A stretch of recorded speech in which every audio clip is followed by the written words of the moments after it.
चाचा चाची एक्सीडेंट में मर गए तो उनकी बेटी उर्मिला हमारे साथ रहने लगी। जब से वो आई थी मेरी भाभी और बहनें कोई काम न करती और मज़े से सोती रहती, और उर्मिला छत पर बने चूल्हे पर 15 लोगों के लिए रोटियां बनाती।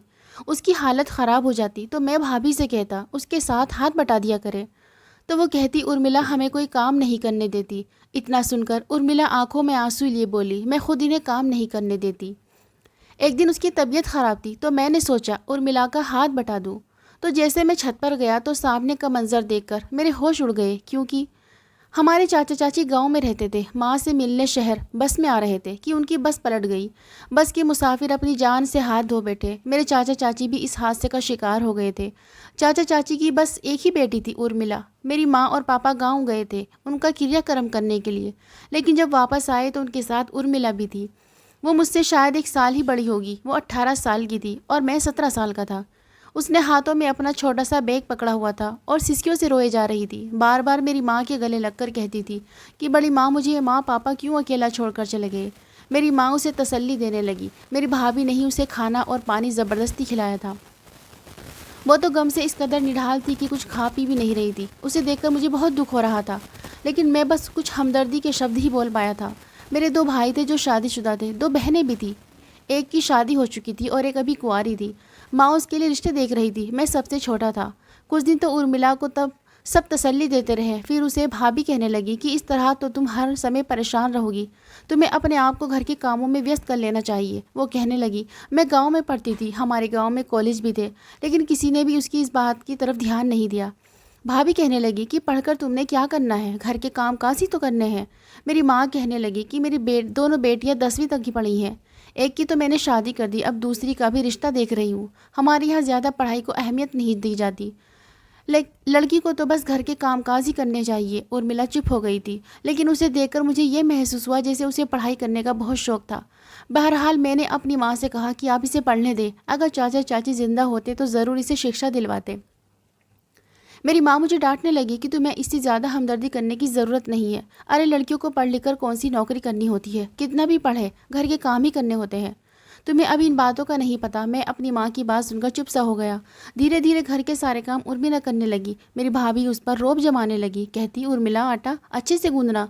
दूसरी वाली कहती ऐसा करो रोटी के साथ चावल भी बना लेना, मेरे बच्चे चावल शौक से खाते हैं। मेरी बहन कहने लगी कि शाम की चाय की जिम्मेदारी भी उर्मिला के ऊपर ही डाल दीजिए, वो अच्छी चाय बनाती है। गर्मियाँ शुरू हो चुकी थी और हमारा चूल्हा छत पर बनाया गया था और दोनों टाइम की रोटी की जिम्मेदारी उर्मिला पर थी। वो आटा गूंद कर छत पर चली जाती। 2 घंटे बाद जब आती तो बेहाल हो जाती। नीचे आती तो खाना लगाना पड़ता था। सब लोग खाना खाते और अपने अपने कमरों में चले जाते। वो सबके झूठे बर्तन उठाती और किचन में रखकर बर्तन धोने लगती। अभी बर्तन धोकर फ्री होती थी कि पापा उसे कहते कि उर्मिला बेटा ज़रा चाय बना दे। वो चाय का कप पापा को देती। रात के 12 बज जाते थे। सबके बिस्तर चारपाई या आंगन में बिछाते बिछाते फिर जाकर उसके सोने की बारी आती थी। सुबह जब मैं कॉलेज जाने के लिए उठता तो वही मुझे नाश्ता बना कर देती थी। बाकी सब सो रहे होते थे। एक दिन मुझसे कहने लगी कि अपनी पुरानी किताबें मुझे दे देना। मैंने कहा तुम क्या करोगी? वो कहने लगी कि मैं पढ़ूंगी। मैंने कहा कि तुम्हारे पास टाइम कहाँ होता है पढ़ने का? वो कहने लगी टाइम मैं निकाल लूँगी, बस तुम अपनी पुरानी किताबें मुझे दे दो। मैंने उसे अपनी पुरानी किताबें दे दी, लेकिन मेरी भाभी 1 मिनट भी उसे टिकने नहीं देती थी। यहाँ तक कि अपने बच्चों के फीडर तक उर्मिला से कहती थी कि तुम बनाकर ला दो। मुझे हैरत ये होती थी कि माँ भी उन्हें रोकती नहीं थी। एक बार मेरी बहन को देखने के लिए कुछ लोग आए थे, लेकिन जब उन्होंने उर्मिला को देखा तो मेरी बहन की बजाय उर्मिला का रिश्ता मांगने लगे। ये देखकर मेरी माँ को बहुत बुरा लगा था और मेरी बहन गुस्से से माथे पर बल डाले उर्मिला को बुरा भला कहने लगी और माँ से कहने लगी कि ये जानबूझकर उन लोगों के सामने आई थी ताकि अपने हुस्न के जलवे दिखा सके। माँ जब तक ये इस घर में है मुझे नहीं लगता कि मेरा रिश्ता होगा। मैं वहीं बैठा था, अपने नोट्स तैयार कर रहा था। मैंने कहा अरे ऊपर वाले से डरो, क्यों इस बेचारी लड़की पर इल्ज़ाम लगा रही हो? मेरे सामने तुमने खुद ही इससे कहा था कि चाय अंदर लेकर आ जाना, और अब अगर वो उर्मिला को पसंद करके चले गए हैं तो तुम इस पर इल्ज़ाम लगा रही हो। मेरा ये कहना था कि दीदी मुझ पर ही गुस्सा करने लगी। कहने लगी तुम चुप रहो, तुम्हें क्या पता कि ये कितनी चालाक है। ये अच्छी तरह से मुंह धोकर आंखों में मोटा मोटा काजल लगाकर उन लोगों के सामने आई थी। मैंने कहा दीदी घर में जब कोई मेहमान आता है तो सभी तैयार होते हैं, भाभीयों ने भी तो मेकअप करके रखा था ना। वो कहने लगी तुम क्यों औरतों के मामले में बोल रहे हो? तुम्हें जब इस लड़की का पता ही नहीं है तो मेरी माँ कहने लगी, तुम चुप नहीं रह सकते। खैर, जब तक तन्वी की शादी ना हो जाए मैं उस उर्मिला की बच्ची की शादी थोड़ी करूँगी। मेरे बड़े भाई कहने लगे, क्या ज़रूरत पड़ी है इसकी शादी करने की? अरे 3-4 साल ऐसे ही रहने दो, पहले घर के कामकाज तो अच्छे से सीख ले। इन्हीं दिनों मेरी बड़ी बहन प्रेग्नेंट हो गई तो उसके ससुराल वालों ने भी उसे मायके भेज दिया। मेरी बहन तो बिस्तर से नीचे पैर भी नहीं रखती थी, पानी तक उर्मिला से अपने बेड पर ही मांगती थी। कहती थी, डॉक्टर ने कहा है कि आराम करो और मैं यहाँ आराम करने के लिए आई हूँ। पूरा दिन उर्मिला घन चक्कर बनी रहती थी, कभी कोई आवाज़ लगाता तो कभी कोई आवाज़ देता। कभी माँ कहती मेरे पैरों की मालिश कर दो, कभी बड़ी बहन कहती कि मेरा सर दबा दो, बहुत दर्द हो रहा है। कभी भाभी कहती, उर्मिला की बच्ची, तुम्हारे भाई आने वाले हैं, अभी तक तुमने रोटियां नहीं बनाई, बड़ी काहिल हो तुम। हर वक्त सब उर्मिला को बातें सुनाते रहते और काम भी करवाते। एक बार मैं सो रहा था कि रात में मुझे सिसकियों की आवाज़ आने लगी। मैं उठकर बैठ गया। मैंने देखा तो उर्मिला की चारपाई खाली थी। मैं जब सिसकियों की आवाज़ को पता करते हुए स्टोर रूम तक पहुंचा तो देखा कि वो किताब अपने सामने रखे मोमबत्ती जलाए रो रही थी। मैंने कहा, तुम इस टाइम यहाँ क्या कर रही हो, सोना नहीं है क्या? तो वो कहने लगी, पूरे बदन में बहुत दर्द है, आंगन में सोया नहीं जा रहा था। मैंने कहा कि किताबें क्यों लेकर बैठी हो? वो कहने लगी, पूरा दिन टाइम ही नहीं मिलता, इसलिए सोचा पढ़ लूँ, लेकिन सर में दर्द है और बदन में भी मुझे बहुत दर्द महसूस हो रहा था। उसका चेहरा बहुत उतरा हुआ था। मैंने जब उसकी नब्ज़ पर हाथ रखा तो वो तेज़ बुखार में तप रही थी। मैंने कहा, तुम्हें तो बहुत तेज़ बुखार हो रहा है। वो कहने लगी, शायद यही वजह है कि मेरे जिस्म में बहुत दर्द है। सर्दी भी लग रही थी। मैंने फ्रिज खोला और वहाँ से दूध का एक गिलास निकाला, उसे गर्म करके उर्मिला को दे दिया। ये कहकर वो मुझे कुछ देर के लिए गौर से देखने लगी, फिर कहने लगी कि बड़ी माँ सुबह डांटेंगी कि दूध किसने पिया है। मैंने कहा, मैं कह दूंगा कि मैंने दिया है, इस टाइम तुम्हें इसकी ज़रूरत है। मैंने उसे दूध पीने के लिए कहा था और साथ में बुखार की दवा भी दे दी। वो दवा खाकर सो गई। सुबह सब उर्मिला उर्मिला आवाज़ें लगा रहे थे, लेकिन वो बुखार की वजह से उठ नहीं पा रही थी। मैं अपने कॉलेज चला गया। जब वापस आया तो उसे बर्तन धोते हुए देखा तो मुझे बहुत दुख हुआ। वो बार बार बर्तन धोते हुए आस्तीनों से अपने आंसू पूछ रही थी। मैंने कहा, तुम यहाँ क्या कर रही हो? तुम्हें तो बहुत तेज़ बुखार था। वो कहने लगी, तो क्या फ़र्क पड़ता है, काम तो करना है ना। मैंने कहा, क्यों नहीं फ़र्क पड़ता? कोई भी हमारे घर बीमार हो तो वो बस काम नहीं करता, तुम क्यों कर रही हो? चलो उठो यहाँ से। मैंने उसके हाथों पर पानी डाला जो कि झाग से भरे हुए थे, फिर उसका हाथ पकड़कर उसे चारपाई पर लेटा दिया। जब भाभी ने देखा तो कहने लगी, ये तुम इसे बिस्तर पर क्यों लिटा रहे हो? मैंने कहा, भाभी आपको दिखाई नहीं देता उर्मिला को इतनी तेज़ बुखार है? वो कहने लगी, तुम्हें बड़ी हमदर्दी हो रही है इससे। मैंने कहा, जब आपको दिखाई नहीं दिया तो मुझे तो हमदर्दी करनी पड़ेगी ना। जब आपको बुखार होता है तो आप भी अपने कमरे से बाहर नहीं निकलती। मेरी बात सुनकर वो कहने लगी कि तुम्हारी बड़ी ज़ुबान चलती है इसके लिए। तो मैंने कहा, जी हाँ। खैर, कुछ देर बाद ही मेरी बड़ी बहन उर्मिला को आवाज़ें देने लगी। कहने लगी, उर्मिला की बच्ची, बाहर बहरी हो गई हो क्या? मेरी आवाज़ सुनाई नहीं देती क्या? मुझे नाश्ता बना कर दो। मैं अपनी बड़ी बहन के कमरे में चला गया। वो बिस्तर पर लेटी फ़ोन पर अपने पति से बात कर रही थी। मैंने कहा, अब आपको ऐसी भी कौन सी बीमारी हो गई है कि आप अपने लिए चाय तक नहीं बना सकती? वो कहने लगी, क्या तुम्हें नहीं पता कि मैं प्रेग्नेंट हूँ? मैंने कहा, प्रेग्नेंट होना कोई बीमारी तो नहीं है, प्रेग्नेंट बहुत सी औरतें होती हैं। तो सब क्या घर के काम छोड़कर बिस्तर पर संभाल कर बैठ जाती है? मेरी बात सुनकर दीदी कहने लगी, तुम्हारी ज़्यादा ज़ुबान नहीं चलने लगी, चलो जाओ और उर्मिला से कहो मुझे नाश्ता बना दे। मैंने कहा, वो अब आप लोगों की नौकरानी नहीं है। उर्मिला को बहुत तेज़ बुखार है, आप लोगों को ज़रा भी एहसास है उस लड़की का? इतने में मेरी माँ भी आ गई। वो कहने लगी, तुम्हें क्यों इतना एहसास हो रहा है? अरे सुबह मैंने उसे नाश्ते के बाद दवाई दे दी थी, बुखार उतर गया था उसका। वो ज़रा से बुखार पर बहाने बना कर लेट जाती है और तुम ज़्यादा उसे हमदर्दियाँ ना दिखाया करो, समझे ना। मेरी माँ उल्टा मुझे ही डांटने लगी। मेरी छोटी बहन जो मुझसे बड़ी थी, तन्वी, वो कहने लगी, माँ इसको ज़रा संभाल कर रखे, इसे बड़ी हमदर्दी हो रही है उससे। उर्मिला बड़ी चालाक है, कहीं से अपनी अदाओं में न फंसा ले। मैंने कहा, दीदी कुछ तो सोच समझ कर बात किया करो। मैं घर में सबसे छोटा था, इसलिए मेरी बात की कोई भी अहमियत न थी। बुखार में उर्मिला से सारे काम करवाए गए, बर्तन, यहाँ तक कि चूल्हे पर रोटियां भी उसी ने बनाई गई। रात को जब वो रोटियां बनाने के लिए ऊपर गई तो थकन से चूर थी, बुखार से आंखों में पानी आ रहा था, शायद रो रही थी। ज़रूर अपनी किस्मत को कोस रही होगी कि अगर उसके माँ बाप जिंदा होते तो कभी भी उसकी ज़िंदगी ऐसे नर्क ना बनी होती। चाचा चाची तो उसका बहुत ख्याल रखते थे, अपने माँ बाप की इकलौती बेटी थी, अपने माँ बाप की मोहब्बत की हकदार थी।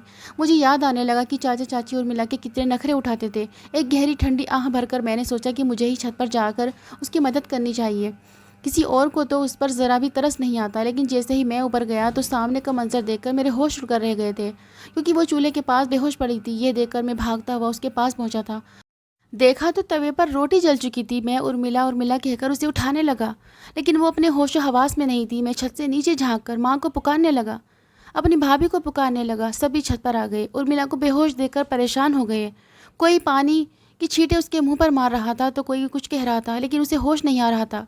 फिर भाभी और मेरी माँ उसे बड़ी मुश्किल से उठाकर नीचे लेकर आई, उसे चारपाई पर लेटा दिया और वो बुखार से काँप रही थी और उसकी आंखों से आंसू बह रहे थे। बार बार कभी अपनी माँ को पुकारने लगती तो कभी अपने पापा को कहने लगती कि आप मुझे क्यों अकेला छोड़कर चले गए हैं, मुझे भी अपने साथ ले जाते। उसकी ये हालत देखकर मुझे तरस आ रहा था, लेकिन मेरे घर वालों के दिल में अभी भी उसके लिए कोई रहम न था।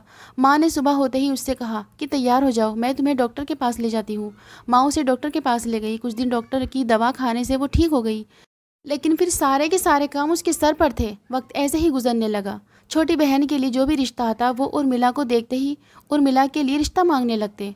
काफ़ी अच्छे घरानों से उसके रिश्ते आ चुके थे, लेकिन मेरी माँ की वही जिद थी कि वो तन्वी से पहले उर्मिला की शादी नहीं करेगी। मेरी बड़ी बहन अपने घर जा चुकी थी। इन्हीं दिनों एक रिश्ते ने तन्वी को भी पसंद कर लिया। मेरी माँ बहुत खुश थी और दीदी की शादी की तैयारियों में लग गई। सारी तैयारियां उर्मिला ने की थी। उसके जोड़े तक उसी ने टाँके थे, कपड़ों में कढ़ाई तक माँ ने उससे करवाई थी। मुझे उस बेचारी पर बड़ा तरस आता था। अब तो उसकी आंखों के नीचे काले निशान पड़ने लगे थे। चेहरे की रंगत भी गोरी नहीं रही थी, बल्कि पीली पड़ने लगी थी।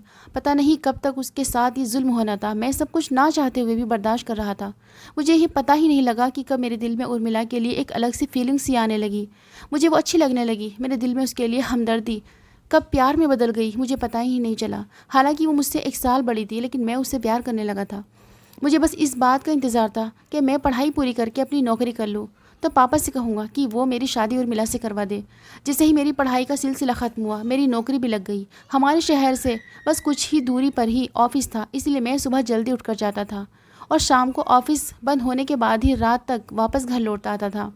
एक बार जब मैं घर पर आया था तो मेरी माँ ने मिठाई मेरे मुंह में डाल दी। कहने लगी, मुबारक हो, उर्मिला का रिश्ता तय हो गया है।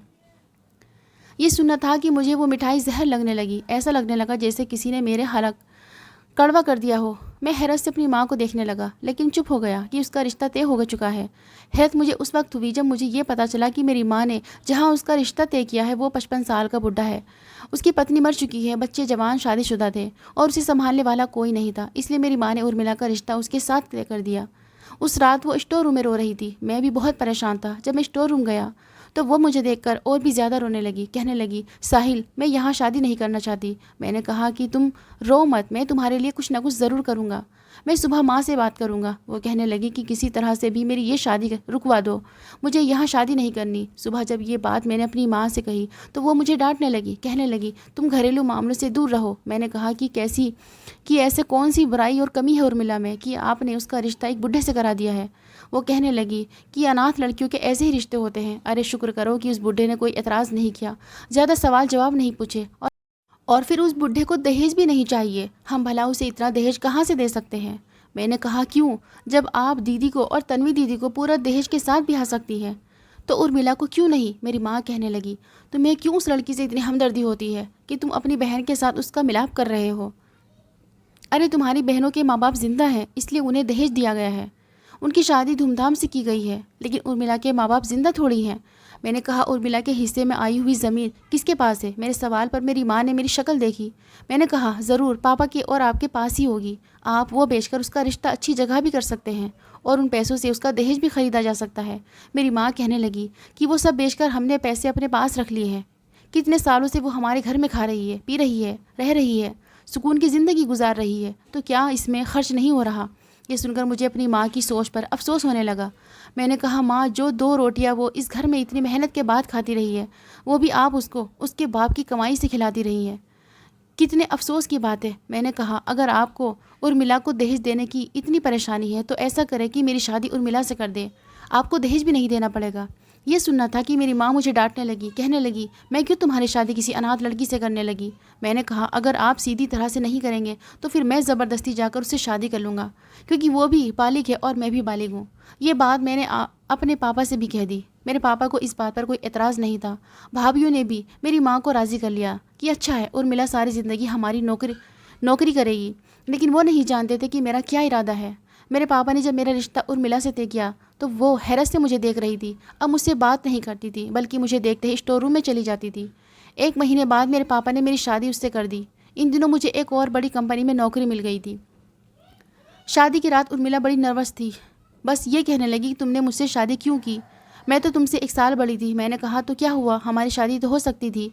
वो कहने लगी शायद तुमने मुझसे हमदर्दी के नाते ये कदम उठाया है। मैंने कहा क्यों, मैं ऐसा क्यों करूँगा? तुम खूबसूरत हो, समझदार हो और अच्छी हो।